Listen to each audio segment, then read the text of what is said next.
Hello everyone. In this video, we are going to discuss about some declaration and initialization of array. Right. तो just let me take one by one statement and execute.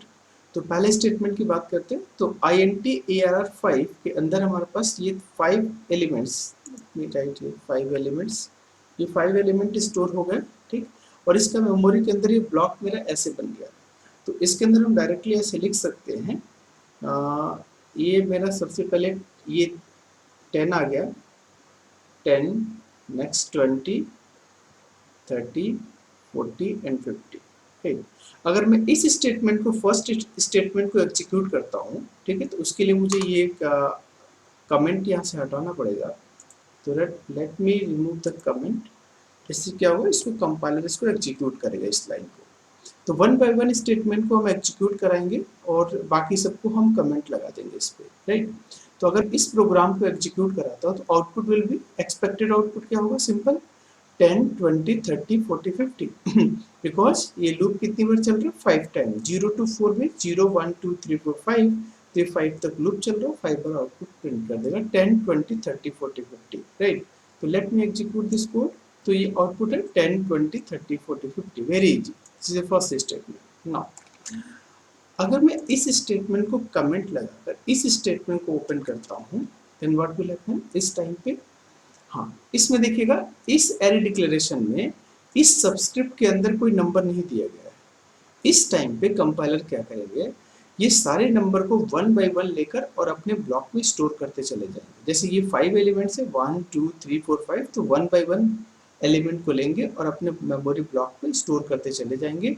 और integer की size अगर 2 bite है तो ये +2 address में add होता जाएगा. तो इस अगर अभी इस टाइम प्रोग्राम रन कराता हूँ तो output will be same 10, 20, 12, 13, 11. Right. तो लेट मी एग्जीक्यूट. तो 10, 20, 12, 13, 11. नो इश्यू, अभी तक नो प्रॉब्लम. नाउ इसको मैंने कमेंट लगाया, इस पे मैंने ओपन कर दिया. अगर इस टाइम पे इस प्रोग्राम को एग्जीक्यूट कराऊं तो व्हाट विल हैपन, इस टाइम पे क्या आउटपुट आएगा, देखिएगा. ये एरे 5 एलिमेंट के लिए डिक्लेयर किया हुआ है, बट अभी इसके अंदर इनिशियलाइजेशन कितना हुआ, केवल 3, 5, 8. 2 एलिमेंट्स कहाँ गए, 2 एलिमेंट्स को इस टाइम पे ये 0, 0 असाइन हो जाता है. तो ट्राई टू अंडरस्टैंड. अगर मैं बोलूं इसको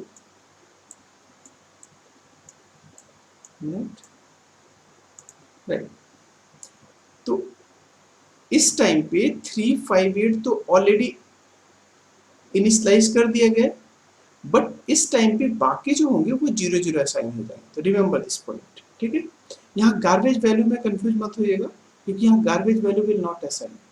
रिमेंबर, एरे एरे के अंदर अगर कोई भी एक एलिमेंट भी इनिशियलाइज हो गया, अब वो डिपेंड करता है कि उसकी टाइप क्या, उस टाइप के अकॉर्डिंग वो 0, 0, 0, 0 असाइन हो जाएगा. राइट. अभी हम देखेंगे इस वाले केस में, देखेंगे इस वाले केस में क्या होगा, या सेकंड नेक्स्ट वाले केस में क्या होगा. बट इस केस में आउटपुट विल बी 3, 5, 8, क्योंकि एक एलिमेंट असाइन हो चुका है. At least one element has already assign for this array. तो 3, 5, 8 तो रहेगा ही, बट नेक्स्ट में 2 ब्लॉक्स में वो 0, 0 असाइन हो जाएंगे. क्यों, क्योंकि इंटीजर टाइप का है. राइट. तो let me execute this code.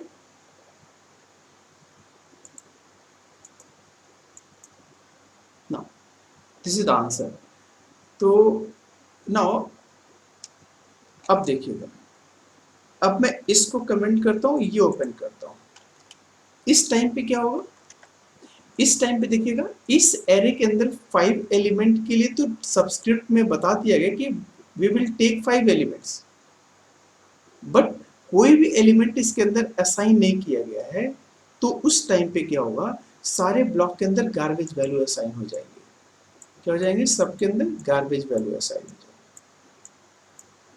तो every element having a garbage value. तो ये हम जीवी बोल रहे हैं, garbage value, garbage value. Garbage value means unexpected value. क्या आउटपुट आ सकता है इसमें. तो अगर मैं इसको रन कराऊं इस टाइम पे, तो आउटपुट क्या आएगा, गार्बेज वैल्यू 5 टाइम्स. तो देखिएगा इसमें ये these are 5 values are garbage value. 3 0 61 0 61 all these things are garbage value। क्यों? क्योंकि इस एरे के अंदर हमने कोई भी एलिमेंट असाइन नहीं किया है। अगर कोई एटलीस्ट एक भी नंबर असाइन कर दिए होते तो वो नंबर आता, बाकी सब में 0 0 असाइन हो जाता। तो रिमेंबर दिस पॉइंट, ठीक? ओके, नेक्स्ट, इसको मैंने कमेंट किया, इसको ओपन कर दिया। नाउ यू टेल मी, अब आप बता सकते हैं कि इसमें आउटपुट क्या होगा? What will be the output of this code? हाँ, INT एरर 5 के अंदर अगर मैंने एक एलिमेंट 0 असाइन कर दिया, 0 मीन्स इंटीजर है, राइट, इंटीजर नंबर, अगर एक नंबर असाइन कर दिया तो यहाँ पर मेरा 0 हो जाएगा। इस टाइम पे ये मेरे पास 0 आ गया, और जैसे ये 0 आ गया तो ये बाकी जो एलिमेंट्स होंगे वो 0 0 हो जाएंगे, क्योंकि एक एलिमेंट तो मिल चुका ना मुझे असाइन करने के लिए। तो जैसे एक असाइन के लिए मिल गया तो नेक्स्ट विल बी 0 0 0, ठीक है? इसका आउटपुट क्या आएगा? 0 and 4 times 0 also, right? So let me execute this 0 4 times 0, right? तो my intention is simple कि अगर याद रखिएगा कभी भी किसी एरे के अंदर कोई एक भी एलिमेंट असाइन कर दिया गया है तो बाकी एलिमेंट वो 0 0 असाइन हो जाएंगे। अगर किसी एरे के अंदर कोई भी एलिमेंट असाइन नहीं हुआ है तो उस टाइम पे गार्बेज वैल्यू असाइन हो जाएगी, right? Okay, and last statement में देखिएगा इस केस में,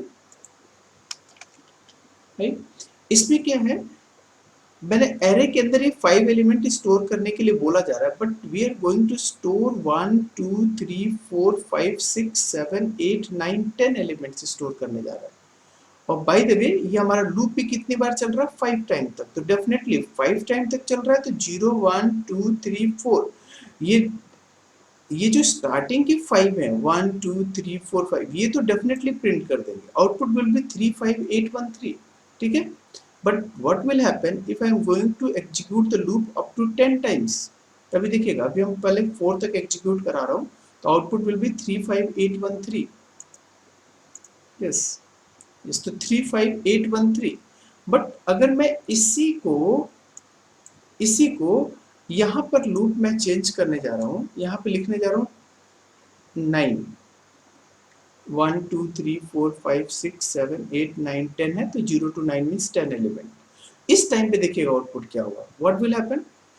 अभी देखिएगा हमने एरे जो है 5 एलिमेंट के लिए ब्लॉक क्रिएट हुआ है, ठीक है? एक्चुअली जो कंपाइलर है, कंपाइलर ने ऑपरेटिंग सिस्टम से रिक्वेस्ट किया कि I will store the 5 elements only. Just create the space for 5 elements, which is type of integer, और ये 5 blocks create हो चुके हैं, ठीक? बट बाकी जो ये एलिमेंट्स है इसके बाद ये वाला, ये स्टोर नहीं कर पाएंगे, ठीक है? ये किसी और प्रोसेस के लिए एलोकेट होने के लिए फ्री होगा, मे बी फ्री होगा, आई एम नॉट श्योर कि ये मेमोरी में स्पेस फ्री है कि नहीं है, but this is not suggestible कि अगर आपने एरे के अंदर 5 एलिमेंट्स के लिए क्रिएट कर रहे हैं तो you must take 5 elements only या लेस देन 5, बट उससे ज्यादा मत लीजिए। What will happen? Your program will be crash, ठीक? अभी कोई हमारे पास सिंपल, आई थिंक अभी मैं इस प्रोग्राम को एग्जीक्यूट कर रहा हूँ तो आउटपुट विल बी 3 5 8 1 3, करेक्ट आएगा, यहाँ तक करेक्ट आएगा, बट नेक्स्ट इसके बाद ये जो आएंगे वो गार्बेज वैल्यू आएंगे, क्योंकि हमने लूप तो चला दिया एक्सप्लिसिटली 10 टाइम्स तक, तो 5 टाइम तक तो अकॉर्डिंग टू द रूल ये 3 5 8 1 3 ले लेंगे, बट जैसे 6 आएगा तो ये ऑपरेटिंग सिस्टम ने इसके अकॉर्डिंग, इस 5 के अकॉर्डिंग, जैसे ये अगर मैं बोलूँ आपसे दिस वे, हाँ, ये 5 ब्लॉक तो क्रिएट हो गया है, ऑपरेटिंग सिस्टम ने क्रिएट कर दिया, बट इसके लिए तो उस दैट इज नॉट रिस्पॉन्सिबल। तो वो क्या करेगा कि 5 इसके लिए गार्बेज वैल्यू असाइन कर देगा। तो let me execute this code, output आएगा 3 5 8 1 3 and followed by 5 garbage values, right? Yes, तो देखिएगा 3 5 8 1 3, यहाँ तक 3 5 8 1 3 तक तो ठीक है, बट नेक्स्ट 1 2 3 4 5 एलिमेंट्स वो गार्बेज वैल्यू है, राइट? तो रिमेंबर दिस पॉइंट, अगर आपने 5 ब्लॉक के लिए मेमोरी क्रिएट किया हुआ है तो 5 एलिमेंट्स हम स्टोर कर सकते हैं, बाकी आगे का नहीं करेंगे। You know array is the static nature, ठीक है। तो स्टैटिक मीन्स जितना मेमोरी हमने क्रिएट किया उतनी मेमोरी रख सकते हैं, राइट। कंक्लूजन क्या है इस वीडियो का कि अगर हम कोई एरे डिक्लेयर कर रहे हैं और उसमें एक एलिमेंट अगर असाइन कर दिया तो रिमेनिंग एलिमेंट हमारे पास वो डिपेंड करता है किस टाइप का एलिमेंट डेटा टाइप है। अगर मान लीजिए यहाँ पे इंट है तो यहाँ पे 000 असाइन हो जाएंगे, फ्लोट होता तो 0.000 असाइन हो जाता। Okay, thank you for watching.